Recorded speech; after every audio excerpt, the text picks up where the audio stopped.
What's up guys, welcome back to my channel.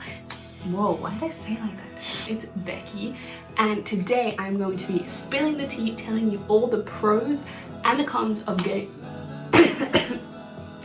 of getting your hair Japanese hair straightened and how I look after my hair post stopping treatment. So without further ado, let's get started.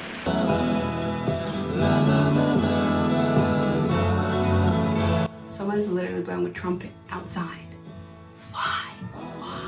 If you cannot see, if you haven't noticed, I have curly hair. Now, it is not a bad thing, it's not a good thing, they're still blowing the damn trumpet.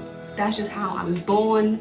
My hair kind of went wavy and then puberty hit and then it went crazy. Now I think curly hair is so beautiful.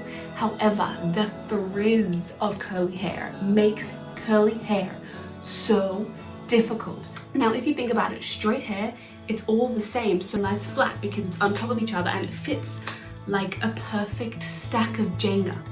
However, curly hair, all the different hair strands have different shapes to them. So when they don't lie flat on each other because it's all different shapes, so they can't lie flat. So curly hair is hard, if you didn't know. It's hard having curly hair.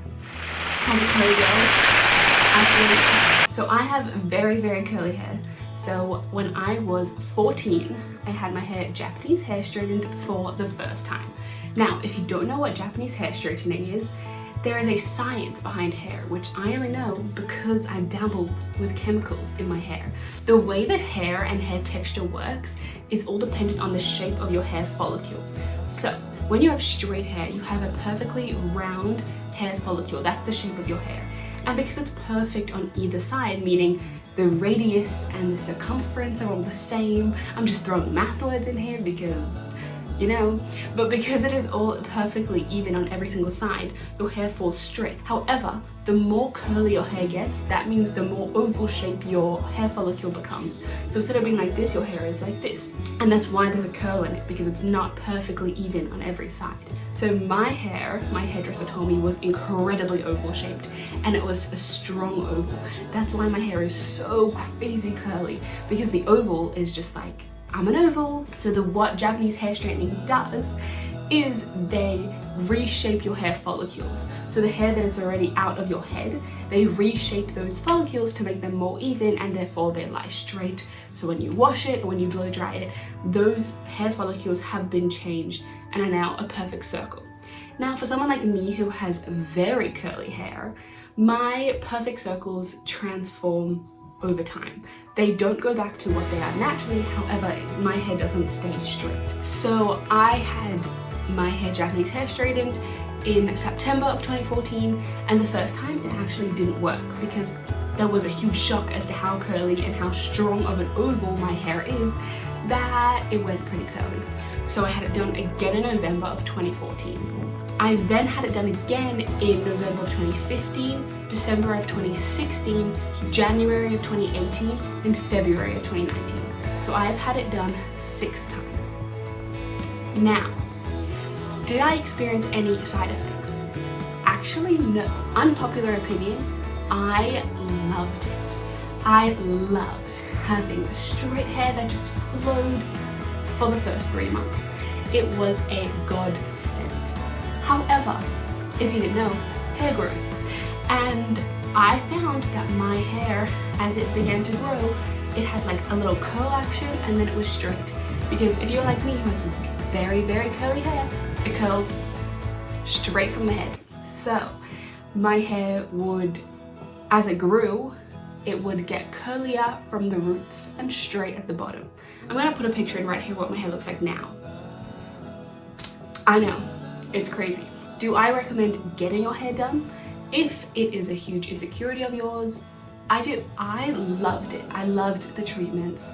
I loved having straight hair. I loved not stressing about it. I loved having the flow feel of straight hair. But let's zone in a little bit on what the treatment consists of. So I would get to my hairdresser at around 8 AM because we had a long day ahead of us. I would get there at 8 AM. Now for someone like me who has very curly hair, if you haven't noticed, it would take about an hour to straighten my hair. that's just how it does. My hair is not super long, but long enough, and the curls like to fight their way back, so it takes a while to straighten. So I would get there, we would straighten my hair, we would wash and straighten my hair, so that would take an hour. Then they put this disgusting smelling paste. Now I don't even know, I don't want to know. I don't want to know, I don't even want to think about it, what was in that.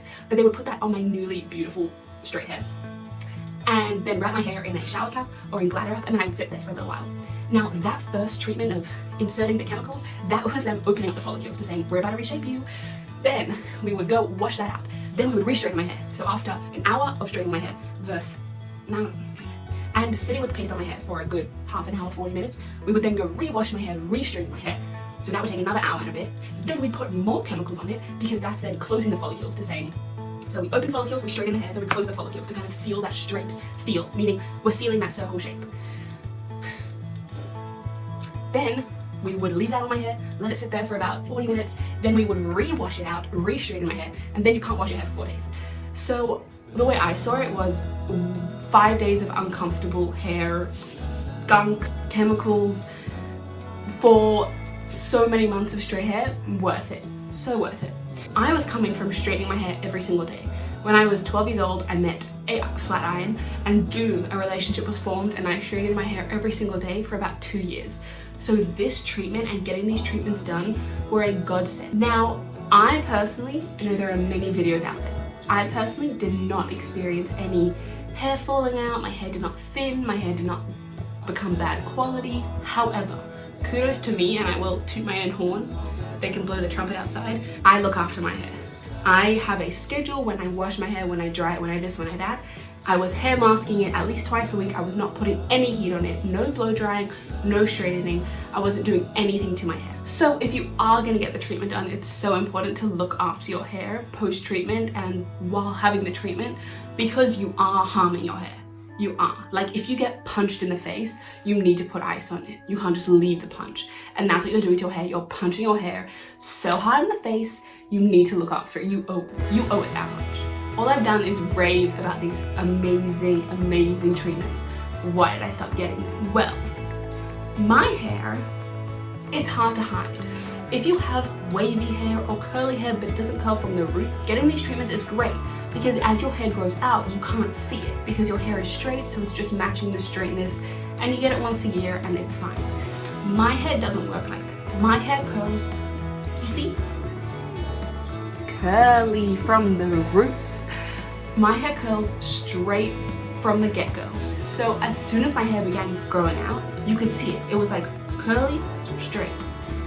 And it got to a point where I decided I'm gonna have to get these treatments every single year and go through about 9 months feeling awkward about it because it's kind of curly and then straight and then this and then that. Or I have to pull the plug and one day just say, I'm not doing it anymore, I'm done, let's grow it out. And that is the decision that I made. So as you guys saw, I showed you a picture, my hair is pretty much grown out to here from the outer layer, but your hair grows from the roots. So my underlayers are curly, but the outer layer, it's from here just straight down. So how do I look after my hair post-treatment? Pretty much until this point, I have not done dyes, I've not done anything to my hair. However, during the summer, I usually get my hair very sun-kissed and just love a good blonder moment. I don't like being brown, I like being a bit blonder, and that's what the summer's for. However, 2020, boom, my whole summer was on scissors. So I have changed up all my products. So I just purchased the John Frieda Sheer Blonde Go Blonder shampoo. I actually really like them because I think that they're trying to do something good, and that is our goal in life. So I use the shampoo and conditioner. Now I'm a very routine person, so I wash my hair, and I've been like this since high school, every Monday and every Thursday. This says it goes 2 shades lighter, so my hair does get naturally sun-kissed. I just got the John Frieda Go Blonder hair mask. Now hair masks are my favorite, but I think hair masks are so important to your hair. They're just that extra like kick of conditioning. And if you have curly hair as I do, you know conditioning your hair is the most important thing. Curly hair does retain less moisture than straight hair, it just does. if you have curly hair, it is so important to put more conditioning on it. My next product is, again, I really like John Frieda. So they have a frizz ease. Now I already said frizz is the worst part of curly hair. So again, I just changed out my products, but I really like this stuff. I've had this in the past. I think it works really well. It's not a hair gel where it makes your hair look like oily and sleek and like kind of snake vibes. It doesn't do that. However, it just does tackle those little flyaways. My last product that I think is so important to use is any form of hair oil. Right now I'm using this Oriental Spa Body Shop oil.